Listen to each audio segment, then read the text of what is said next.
The problem of the day. Find the domain of, this is a function, by the way. I didn't write f of x equals, but it's, this is a function.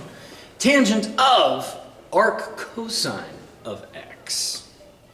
Okay, so we got two problems going on here. Any guesses as to what the domain is? I think. Okay, what'd you get? Hard bracket. Good. -1. Yep. To 0. With the soft bracket. And then union with soft bracket. Soft bracket, yep. 0 to 1. I think you're right. I think that's what I got. Now let's talk about why that's the case. Okay, so there's two problems going on here. First off, if you look in the innermost thing, and when you're finding a domain of something, that's the first thing you want to do, is look all the way into your input value. And, well, if it's just x by itself, it could be anything, but what's that going into? Arc cosine.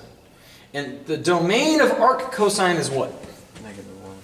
-1 to 1. So let's just think about what arc cosine looks like.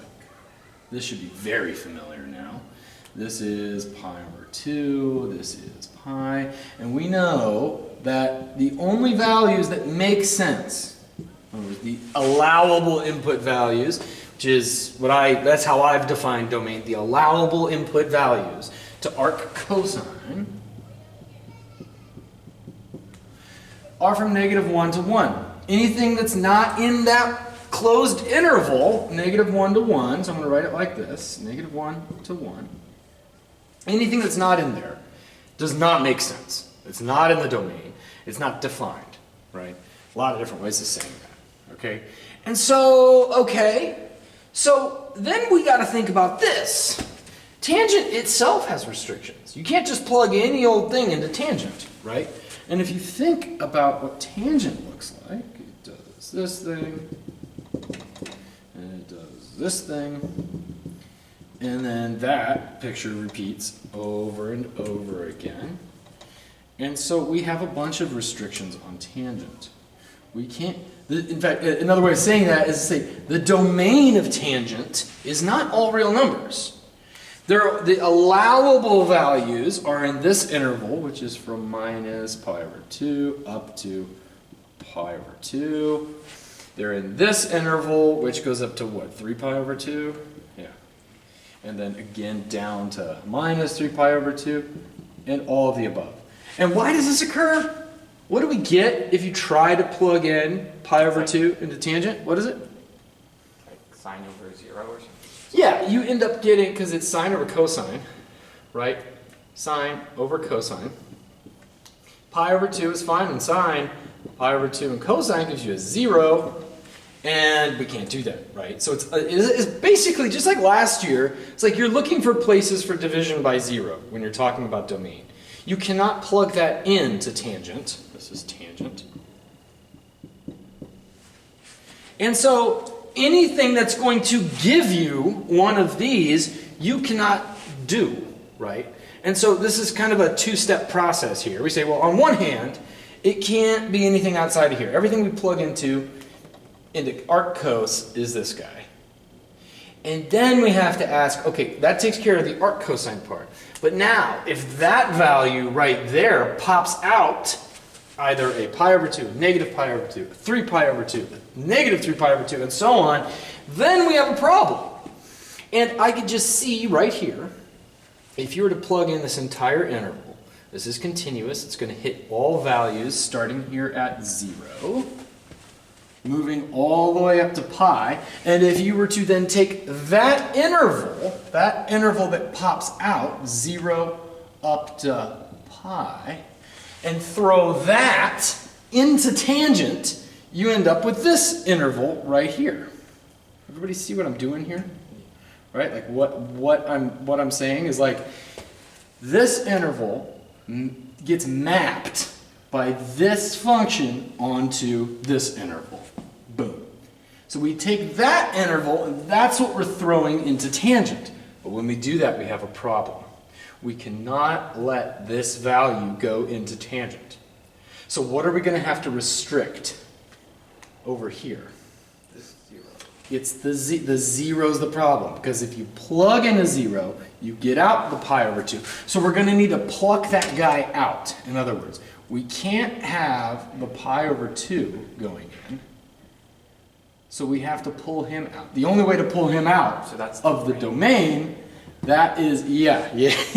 Wait, what? What? The sideways one is the range.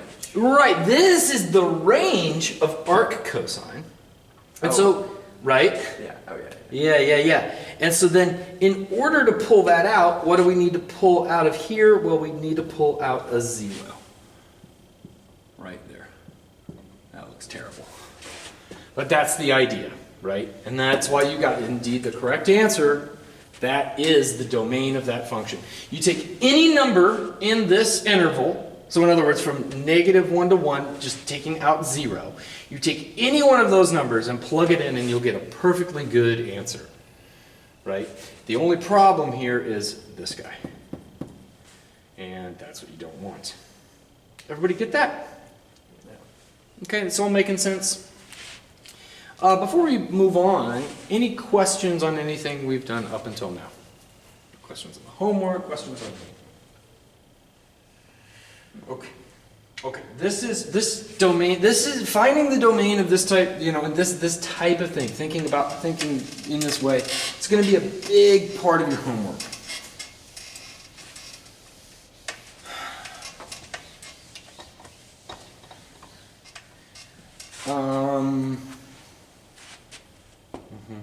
Do note that this is 43 through 49 odd. So that's 43, 45, blah, blah, blah, all the way up to 49.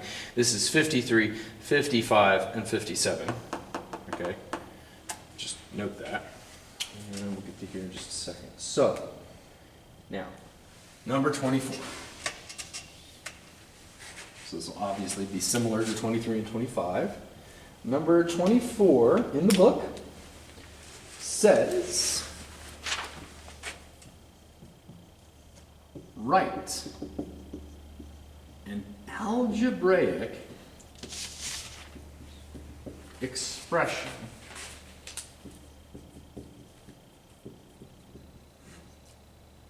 in x, and then it says for x bigger than 0. Okay, and then it gives you this guy. Oh, circuit x by itself? Nope. Oh wait. So this is unless you, this makes no sense unless you know what this means. Okay, so I want to do it this way. I just want to kind of discuss, like, forget about this for now because by the time we're done, that'll make sense. But first off, in terms of, so last time we talked about like our trig functions, like sine, cosine, tan, and all that. They're the things that take angles and give you back ratios, right? They're functions that take angles as an input and ratios as an output. And then the inverse functions are the things that take ratios as inputs and then give you back angles as outputs. Now, what I said last time is that it's going to make your life 10 times easier in almost every sense whenever you see something like this, a mix of an inverse function and a trig function, or a trig function and an inverse trig function, to write the inverse trig function as an angle. And so to explicitly, to do the substitution, just to notice, like, wait a minute, arc cosine, that takes in a ratio as an input, and then outputs, now this symbol represents the output, and that output is an angle. And so I suggest that we call it theta. That's like going to be whenever, I mean almost every time that you have something like this. Start here. This is your first, before you have, even I don't care what the prompt told me to do. If I saw that, my first step would be, well, hold up, what does that mean? Well, that means that there's some angle theta, and that arc cosine of x equals theta. In other words, kind of what's going through my head is, okay, there's some value x here, and then there's some theta. Obviously, this is cosine. There's some value of theta, which gives you an output of x. And if you plug that guy back into cosine, or arc cosine, in other words, you pull it back with arc cosine, it gives you a theta. Everybody following me so far? Yeah. Now here's another thing. What that means, what I just said there, is that if I plug put it back up, man. Okay. So we had an x as an output for some theta as an input. So what that means is if I take theta and plug him into cosine, whatever that value is, then out pops an x, right? Or you could also think about it in the same way as like when we had stuff like this, if y equals the square root of x, we undo whatever this is. We do the inverse of this thing to both sides. The inverse of square root is square, right? And so we just operate on it this way to find that the inverse, this is then the inverse relationship right there. We also did this with logs, right? Like, and in fact, I think that's how I defined logs, or maybe not, but like if 2x equals y, 2 to the x equals y, that means the same thing as x equals log base 2 of y, right? And then once we have this relationship between these two things, then we can think about this as an operation you do on both sides, which is you start here, and then you take the log base 2 of both sides, log base 2 of both sides, that undoes that, the same way that that undoes that and makes the thing that you want pop out, right? So there's a couple different ways you could think about this that we're doing right here. We could say these two things mean the same thing, the same way that this means the same thing. But I also said it is good to do it this way, to be able to do both, to say, well, that means that in this kind of one-for-one way. But it's also good to be able to take this and operate on it. So I want to undo arc cosine. The way to undo arc cosine is to take cosine of both sides. So that's what I do. And this is the thing that undoes that. The same way that, why did I do this in the first place? Well, is to undo this thing and make it pop out. That's what I'm doing here. I'm undoing arc cos to make plain old x pop out. What did I do over there? Well, I had to do it over here, so I took cosine of whatever that is, and now you have cosine theta equals x. Okay, so very long-winded way of saying, you know, what we said yesterday. Everybody fine with that? Yeah. Everybody see how this is the same thing as this, and how this is the same thing as this? You're just undoing an operation, or you're undoing something that has happened to x, whatever, okay? So, okay. So then, now let's think about triangles. And notice, this is where this comes in, for x bigger than 0. Like, what? Like when you see that, when I was looking at this, I was like, what does that have to do with anything? Oh, wait a second. If x is bigger than 0, then you could think about this as a triangle. And you could say, well, wait a second. Cosine is the same thing as adjacent over hypotenuse. And so if this is just x, you could write that as a ratio as x over what? 1. Yeah. I mean, it's such a cheap trick, but it's true. You can write it that way if you wanted. And now there's an obvious triangle you could set up. You could say, okay, well, hold up. If that's theta, then which thing is x and which thing is 1? The hypotenuse is 1. The hypotenuse is 1. And the adjacent is x. And the adjacent would be x. So what does that make that? X squared plus b squared equals 1. Okay, so let's start there, right? So we're trying to find what this is, and I'm going to make a question mark, because I like question mark. So then the Pythagorean theorem tells us what? X squared plus, like, The unknown squared is equal to what? 1 squared. Which is 1, right? And so that's what I'm doing. 1 squared is 1. Okay, so let's not write the squared. Now that's the thing that we need. So let's get it by itself. What do I need to do? So 1 minus x. 1 minus x squared is the thing that I want squared, so what do I need to do now? Square root. take the square root of the thing. Plus And is it the positive or the negative square root that we're taking? positive. Positive, because this is the thing that we're doing, right? We're assuming that this is a positive length. We're talking about lengths here, so it's obvious which one to take. We're going to take the positive one. Now forget everything that's up here, except for well, okay, not yet. Now let's rewrite this. What did I say that arc cos is equal to? Theta. Big fat theta. So that turns this tan theta. So if forgetting everything else that's on the board right here, all of this stuff, we're going to forget about it. And if I just asked you to compute tan theta and I drew that triangle, what would you tell me? Well, it equals x. No, square root of 1 minus x squared over x. Right, because tan is what over what in terms of sides of triangles? Opposite over adjacent. There's theta. Opposites here, adjacents here. And so tan theta must be that over that. And so 1 minus x squared over x. Now, you want to see something? Okay, so does everybody get what I did here? This is what this means. Write an algebraic expression in x. We're only going to use x's, and we're going to rewrite this thing in terms. Well, these are algebraic. This is an algebraic expression because it involves things squared, addition, division, square roots, right? That's what algebraic expression is.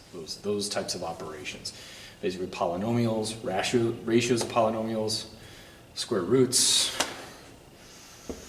But not tangent.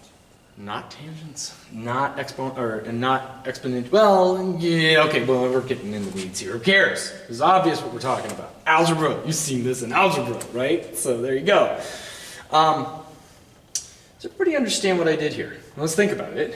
First thing, I said algebraic expression in x. Well, there's my variable x. Okay, and what I did was I found a way to relate this thing to an angle. And then thought of the angle in terms of a triangle. This is what you're going to do for this type of thing. It's going to be huge in calculus, this type of thing. Setting up a triangle. Turning a problem that, look at that. Turning a problem from something like this into stuff that you could deal with. Or, sometimes it's easier to take this kind of thing and go backwards like that. In fact, that's how you usually see it in calculus. But anyway, right? And so this is a very good skill to work on. That's why I'm assigning these, because this comes up a lot. And being able to do this, right? Now, if it were sine, I mean, you know, well, we'll get into other examples. Any questions thus far? Why is there a note on problem 41? I will tell you after we do the next example. Good, thank you for noticing. Oh, and just, I don't think I've said, if I did say this earlier, I haven't said it in a while. I'm going to erase this, is that cool? Yeah, good. At the beginning of class, if there are any questions, ask the questions right at the beginning of class. I mean, if you have anything from previously, right? Like, I welcome that. I don't always ask for questions beforehand because I'm usually chomping at the bit to do math. But I'm that kind of guy, right? But yeah, that's. I do want to go over any questions you guys might have beforehand. Now, this is exactly the same thing. This is problem 26. Same prompt. Okay, write an algebraic expression in x, meaning the variable is in x. And now here's the thing.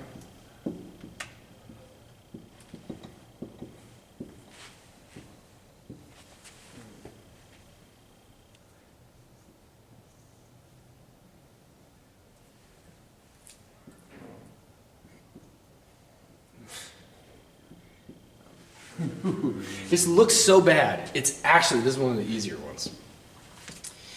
So what do you think the first step's going to be? Come up with theta. Theta, yes. I was gonna say, what's the first symbol I'm about to write right here? It's theta, because I notice we have an inverse trig function. It's gonna make my life easier to think about that thing as an angle.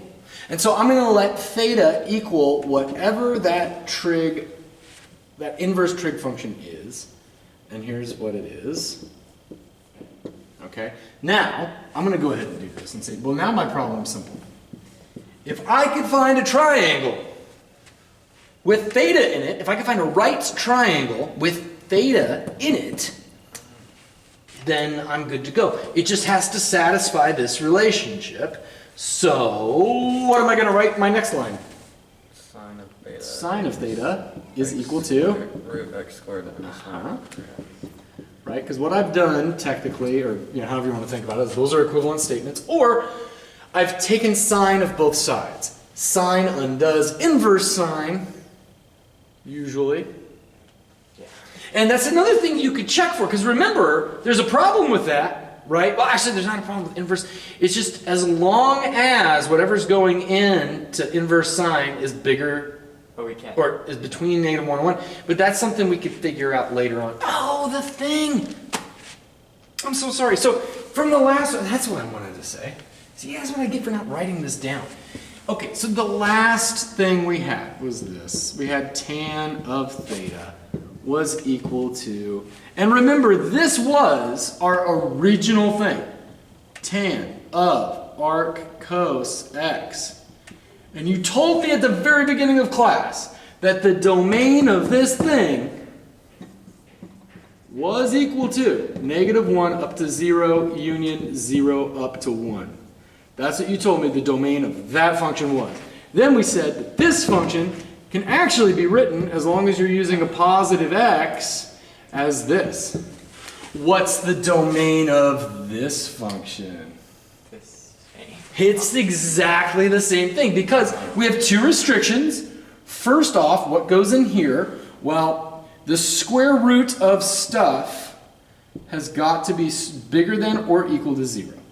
So the square root of this, right, or whatever goes into the square root, that stuff that's in the square root, has to be bigger than or equal to 0, which gives us that x squared has to be that. Yeah. Take the square root of both sides. Or you could think, well, then that means that the magnitude of this thing has to be less than or equal to 1. Does everybody agree with that? Yeah. Yeah.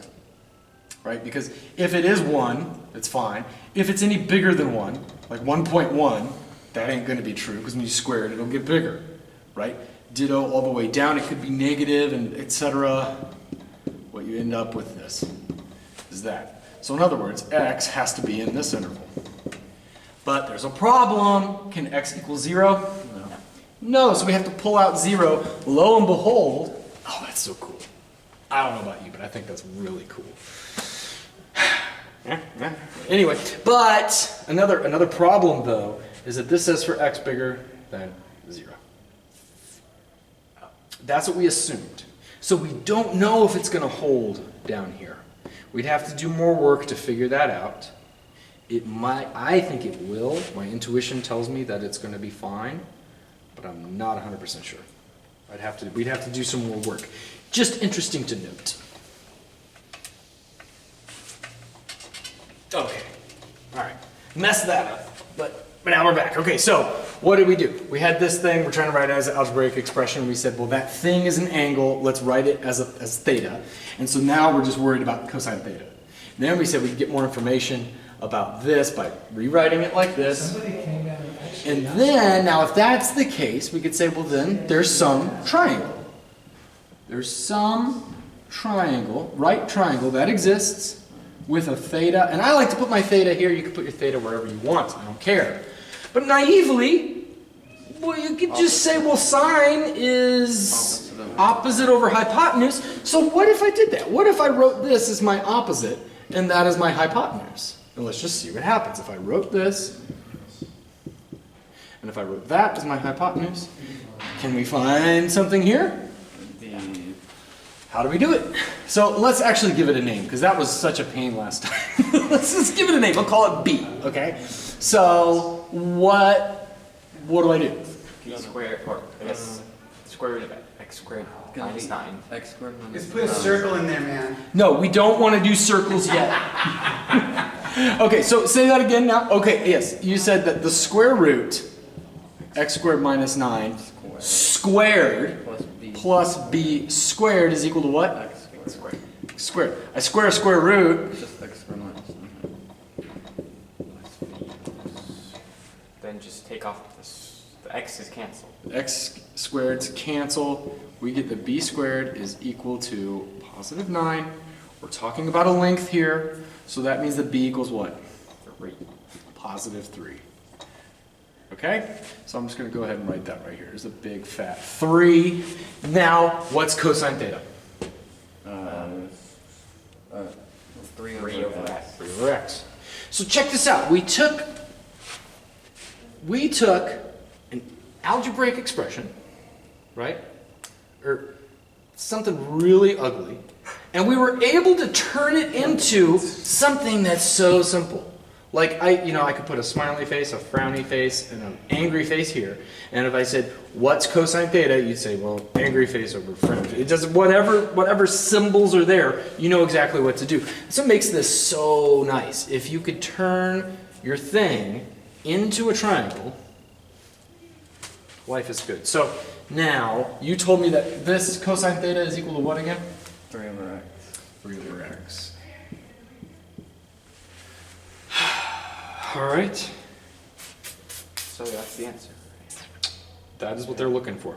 That is the algebraic expression in x of that thing. So you could either go through and plug in your, let's say x is equal to 1/2. You could either plug in 1/2, square, and figure out whatever that is. Plug that into arcsine. Get your answer from arcsine. Take that, plug it into cosine. Or you could say, well, plug in 1/2. 3 over 1/2 is 6. And sometimes, and this is the idea, right? Sometimes things are really complicated, but they have a representation that actually makes it much less complicated. And I'm telling you, this is the type of thing you're going to do. So if you graph the top thing on Desmos, it's going to be like a hyperbola or whatever. It's going to look like that. Yep. Oh.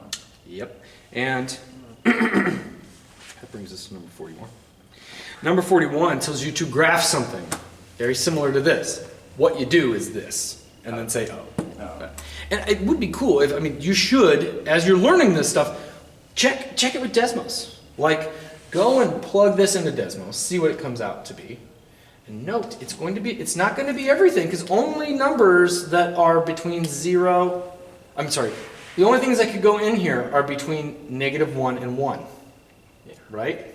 And so we would need to figure out, well, in that case, how can we make that happen? We'd need to say, well, the only thing that's allowed to go in here must be between -1 and 1. And so then we get this type of thing. This is a very complicated one. I don't think you'll have to do it with this one. But this is how you could figure it out. Yeah. Square everybody.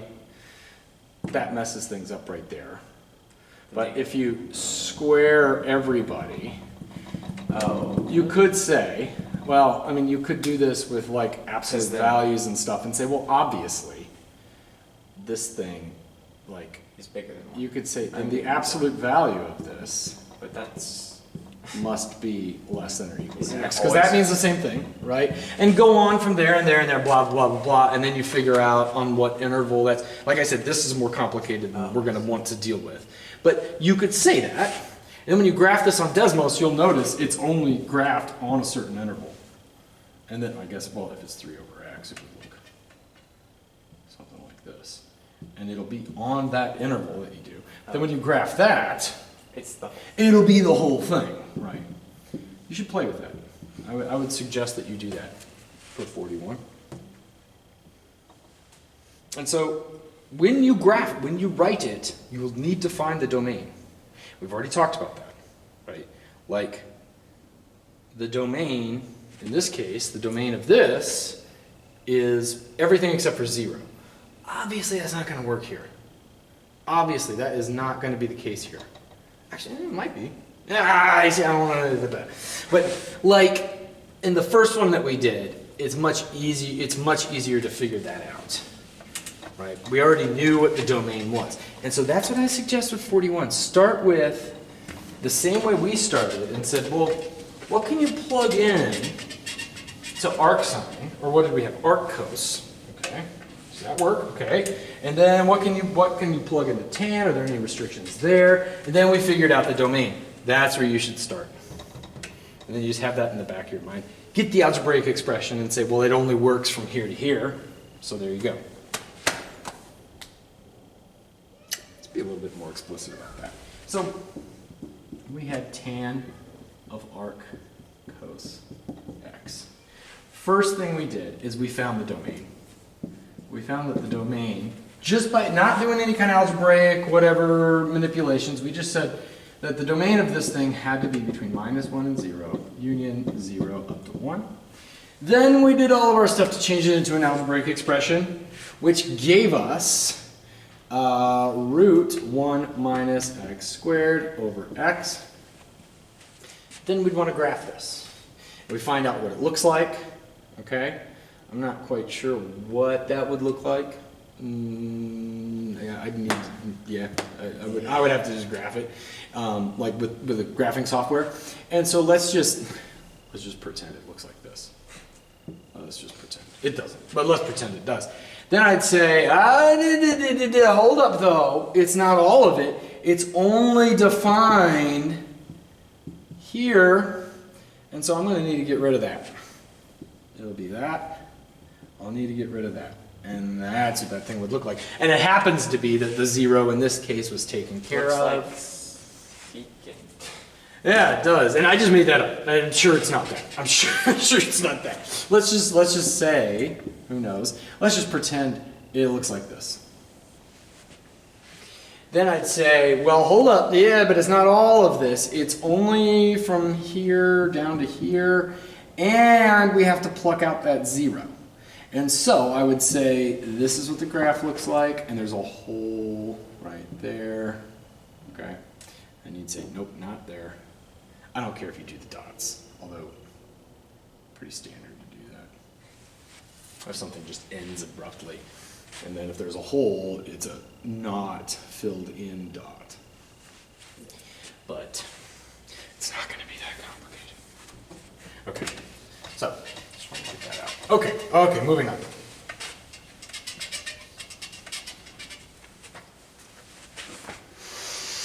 Okay, number 46. And this is for a y equals f of x. 3 things. We're going to find the domain of f. We're going to find, can you guess the what of f? We're finding the domain. What's the next thing we're going to find? Range. Yeah. Find the range of f. And then solve for x in terms of y. What? Well, this is what they give me. It's going to make a lot more sense now. So get x by itself. Yeah, exactly. So that you have only y's on one side of the equation and only x's on the other. So let's figure out first the domain. How am I going to do that? What do I need to do to find the domain of this guy? So 3x minus 4 cannot, cannot equal anything less than 1 or anything bigger than 1. Not bigger than, anything less than -1 or anything. And anything there. Right, it's just like if we had this. If y equals 2, 3x minus 4. You would say, well, whatever goes in there, because we're not playing complex analysis here. Similarly, if we're not allowing for complex values here.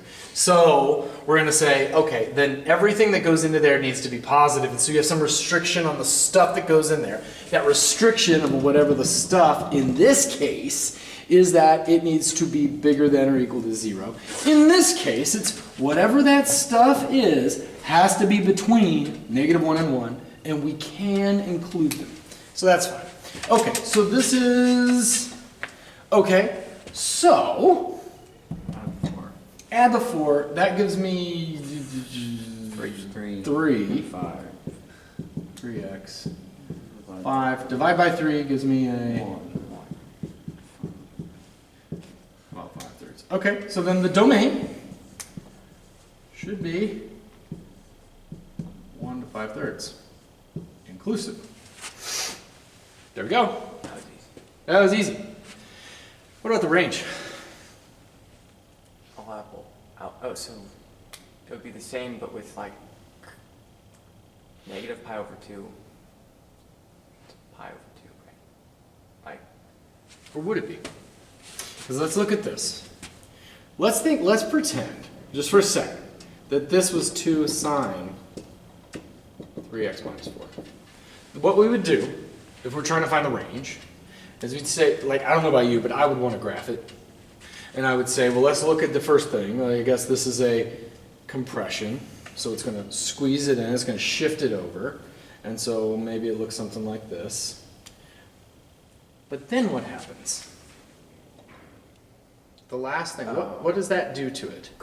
no, Uh, yeah, it stretches stands It would it. stretch it up to +2 and down to -2. And you'll notice, as far as the range is concerned, this stuff doesn't matter if you squeeze it in. It doesn't matter if you shift it to the right or the left. That's not, we don't need to know that for the range, right? If I said, what's the range of this? You could just look, and what I would suggest you do is look in here and say, yeah, that's not going to make it taller or bring it up and down. Now, if it had a +1 up here, that would change things. There's not in this case.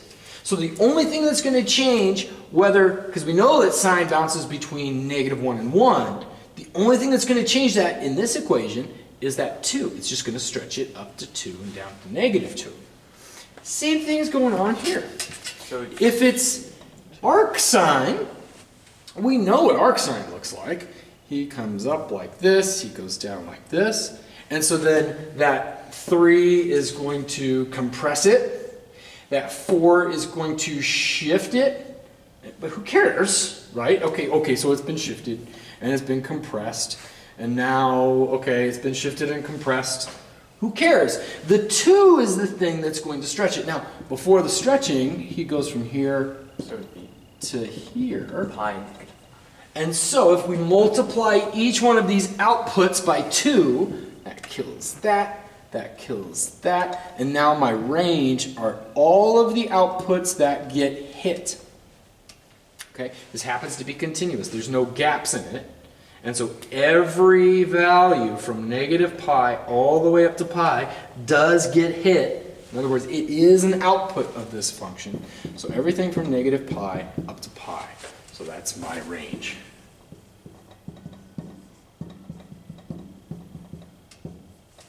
Got it? Questions? I don't think I gave you much, like there is a section here that says graph and then a bunch of these. I don't think we really need to do that because it's so simple. Like I did give you 1 or 2, but it's the same thing we've been doing. Yeah. You should know how to do it. Like the same principles apply to graph this as to graph it when it's just 2 sine that stuff. It's just that the shape of the thing is different. Okay, now solve for x in terms of y. This is literally the easiest part here. Okay, because, like for instance, if this were y equals 2, 3x minus 4, but then squared, right? You would just get the x by itself, right? You just start peeling things off. The first thing you would peel off in this case would be what? Get the 2 out of the way. So let's get the 2 out of the way. So that gives me y over 2 equals arc sine of 3x minus 4. How do I undo arc sine? Or do I want to add 4 first? No. Do I want to divide by 3 first? No, you've got to get rid of the outside thing first. So we take sine of both sides. That gives me sine of y over 2 is equal to, the reason I did that was to make the stuff pop out. Now guess what we do? Add. It's so simple. Sine of y over 2 plus 4 equals 3x. Finally, x equals, 5y Sine of well, that's Plus 4 over 3. Or not plus 4, plus 4. All of plus 4 all over 3. And you could write that as a third sine plus 4/3, whatever, I don't care. Like, there you go. It is solved for x in terms of y. And I'm looking over here, I'm only seeing one y, or it doesn't matter how many y's you have over here. As long as all your y's are over there, all your x's are over here, you have done, well, then you get one x by itself, I guess. But, there you go. So like, for instance, if this were x squared, you wouldn't be done, you'd take the root, right? Yeah. And then that's a bit harder of a problem because then you have to figure, well, is it plus or minus? Do both the plus and the minus work? Maybe some cases it will, some cases it won't. But that's the idea. It's that the solving, this is the easiest part. The hard part's right here. In fact, the really hard part's right here. Because range is not that bad. Domain is where you have to actually use your brain. Okay. Get ready for this. Oh, this is great. I hope you guys saw this coming. Number 56. Oh no. 3 sine squared of t plus 7 sine of t. Oh, a polynomial. Equals 0. Solve for t. Quadratic formula. Yeah, and what I'm going to do explicitly here is notice this is quadratic, right? Now, if it were sine to the 4th, sine squared, would it still be quadratic? Yeah. Yeah. It would be quadratic form, and we'd be able to make a substitution that works. I want to do a substitution. So I'm gonna, the one I want to use is, I'm just going to say let A equal sine of t, right? Yeah. And now this thing becomes 3a squared plus 7a plus 3 equals 0. Now, just real quick, let's just do this. I want to do this and change everything back in just a second. Let's do it this way. If that were the case, what would I let a be? A squared equals. Wait, no, A equals sine squared. Yeah. A equals sine squared of t, and then I would still end up with this. That's the idea, is that now we have a quadratic. Everything about this thing fits the quadratic equation. And so we are good to go, okay? But that's not the case. It's just, in this example, it's just squared to the first power, and there you go. So, A equals what? Well, you could complete the square. You could. Oh, boy. Yeah. But it's easier to use the quadratic. Let's just use the formula. So Because I've drilled you into the ground on completing the square. I believe that you believe it. So now let's just use the formula. So -7 Negative. over 6. Oh, well, Yeah. depends. I'm going to use it this way. Yeah. I'm going to go x equals negative b plus or minus the square root of b squared minus 4ac. So 9. So 9 divided by 2a. You're lucky I didn't make you sing that last year. I had to sing it in 9th grade. It's so messed up. Okay, so that's 49 minus 4 times 9 is 36. Yeah. 49 minus 36 is what? A number. It is a number. Let's call it n. And move on. No, let's 49 minus 36. It'd be 15. I got 13. Is it 15? Wait, 4. Okay, 49 minus 36 minus 3. 3, 1. 13. Okay. See what I didn't say I got 13 and then I just wrote 13 on the board as though I'm just so confident in my arithmetic. No. Okay, does that reduce at all? Now, we technically don't need to reduce it. Like, that's what we got. It might help us if we could reduce it. In this case, that guy ain't coming out. Like, nothing's coming out for 13. 7 is prime, so we're done, technically. So does that mean that sine is equal to both of, so Yep, so, right. It doesn't mean that that's like my answer, and I circle this and say yes. No, it said solve for t. A is not t. A is sine t. And so we have to go, sine t is equal to this. Now we need to get the t by itself. So what do we need to do? Arc sine. Arc sine of both sides. I take arc sine of this side, I get t. I take arc sine of this side, and I get, well, all this mumbo jumbo. And now here's the question. We have two solutions. Do both of them work? Oh, has to be. In other words, is this in the domain? Are both of those in the domain of arcsine? It might turn out that one of them is like 3 point something, the other one's minus 4 point something. Well, then neither would. Then neither would work. But let's see. So what is our restriction on whatever goes into here? It has to be what? less than Negative 1. 1 to 1. It has to be between -1 and 1. So let's see if that's the case. So I'm just kind of, this is my question, is it true that -7, and we could do the plus and minus simultaneously here. And we could just pretend, as you do this, that you've actually written this with a plus, and right next to it, this with a minus. And like, you could do it twice if you want, or you could do it all together. That's cool. What do we need to do? Multiply by 6. Unless you could do this calculation in your head and go, oh, yes, it's between that and that, which you can't.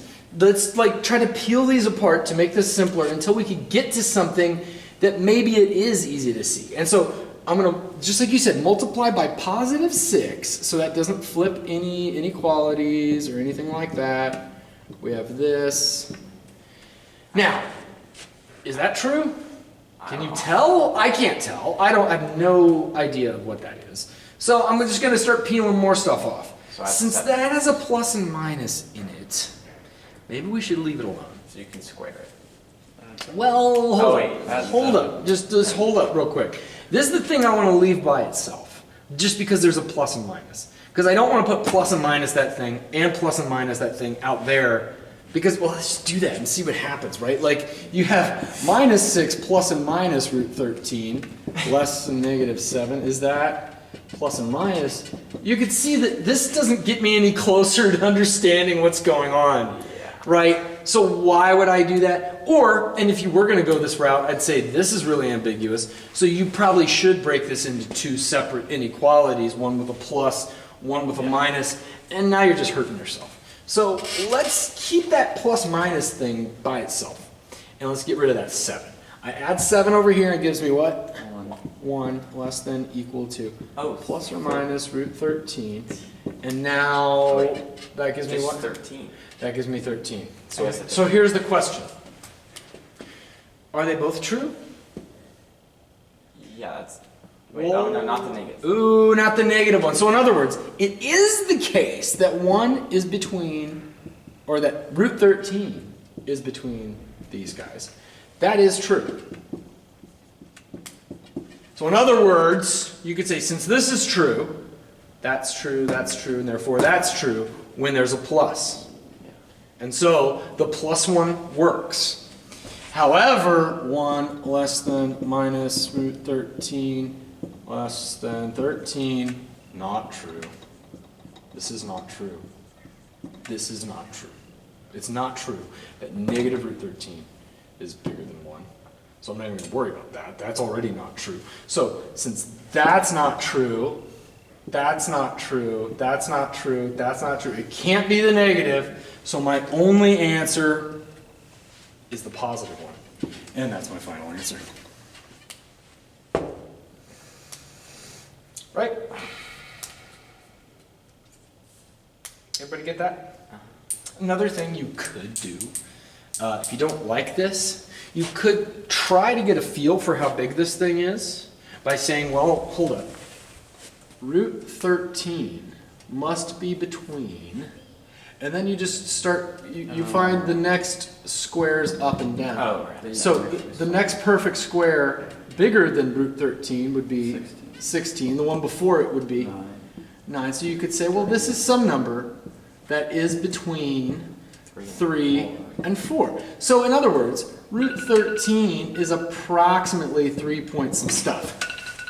And from there, maybe right away, you could see like which one of these might or might not work, right? That's another way of doing it. Yeah. We're going to keep going for just a minute.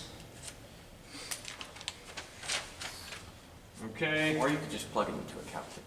You could, although you won't be able to do that on a quiz. Yeah. So I would suggest that you practice, right? We train like we fight. We practice the way that you're going to see this. Okay, so everybody got that? Can I erase the final answer? Yeah. Okay. Now, real quick. I'm just going to say, number 61 could be very hard. In other words, you could make it very hard. But I just want to present this to you. If I gave you this and told you to solve for y, it'd be pretty easy. Y would be either what or what? Or you can't It'd be divide by y. Either half or like Oh, wait. Oh, 1/2 or 0. How about negative 1/2? Oh, negative 1. Yeah. Or y equals 0. You can just look at that and think, oh, that's a polynomial. It's already been factored. And so, easy. But, here's the problem. Here's the problem. That would be easy. But if I wrote this, what would you have to do? Minus the 3. Okay. And then what? wait, and then you could do this thing. And then multiply it out. Right? You would have to multiply it out. Because this doesn't, now it's just like, oh, if I plug in a 0, I get, well, negative 3 equals 0. Oh. And so, multiply it out, see what happens. 2y squared plus y minus 3 equals 0. Is this something you know how to solve? Yeah. Y equals negative b plus or minus the square root of b squared minus 4ac divided by 2a.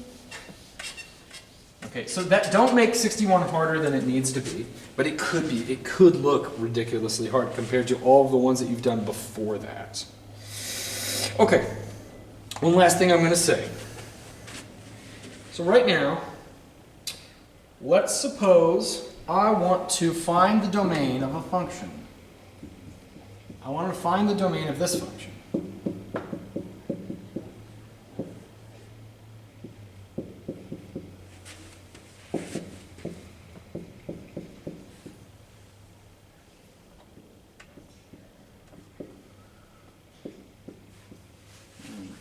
So you'll notice there's two problems here.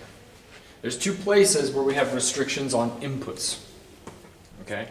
And it's not 2/3 times x. It's not x squared. Those are fine.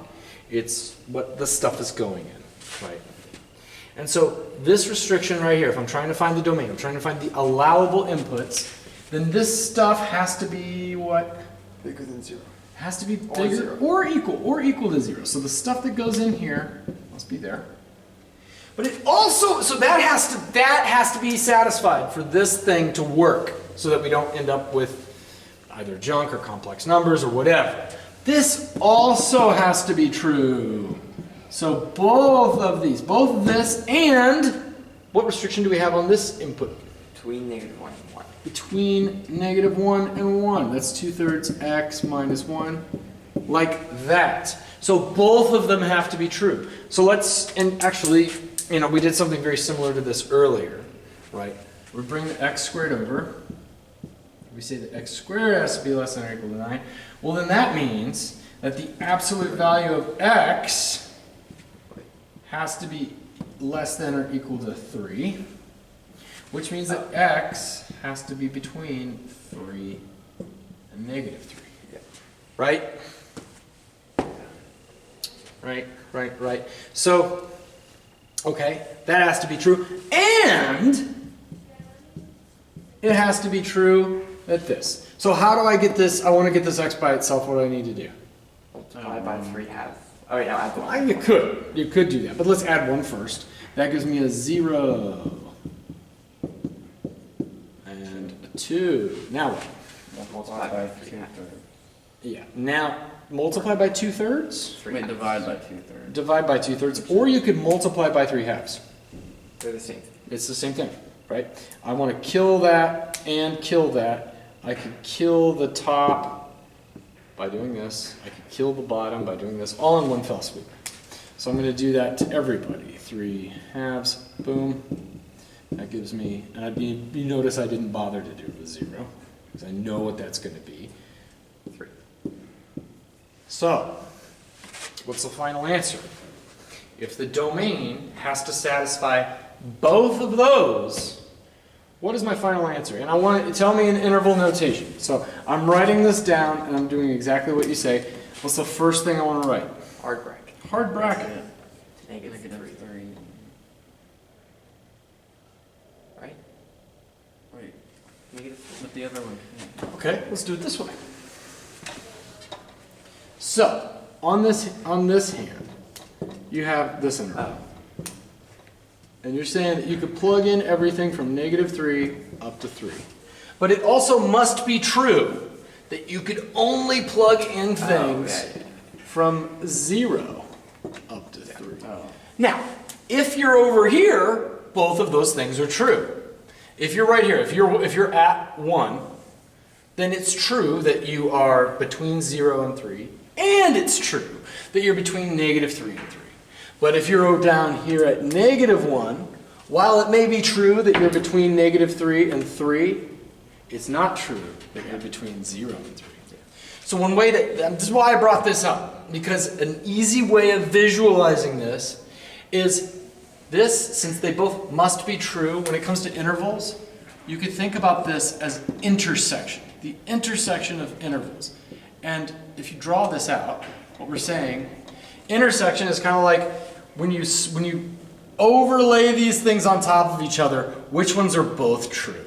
This is why I like this visual here, right? So when you overlay that on that, you know, think about like Venn diagrams, right? You have two sets. Where are they both true? Where they intersect. Yeah. Logically, we say and, A and B. This would be, if this is A, this is B, this would be A and B. Call it A intersect B as well. I know. Yes, I did, and I snoozed it. I know. Yes, thank you. Because we're like done right now. This is why I wanted to do this example, okay? Because this could be difficult. But now, if you're thinking about this as sets, right? You have two sets. Where do they intersect? Well, the one from -3 up to 3.